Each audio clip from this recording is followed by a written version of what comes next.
Selebgram Lula Lafah memberikan klarifikasi atas videonya yang viral karena diteriaki haram lantaran membawa pods atau rokok elektronik saat tengah beribadah umrah. Sebelumnya selebgram 25 tahun tersebut bercerita bahwa dia diteriaki haram oleh anak-anak Madinah karena menenteng pods.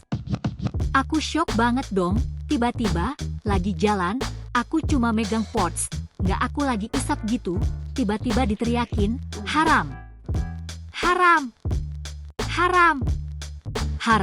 kata Lula Lafah bercerita dalam video yang diunggah akun TikTok Milyecat, Sabtu, 3 Agustus 2024. Aku nengok kan, ternyata yang ditunjuk pods aku, si Kurumi ini, ujarnya lagi dengan ekspresi sedih seraya menunjukkan pods miliknya.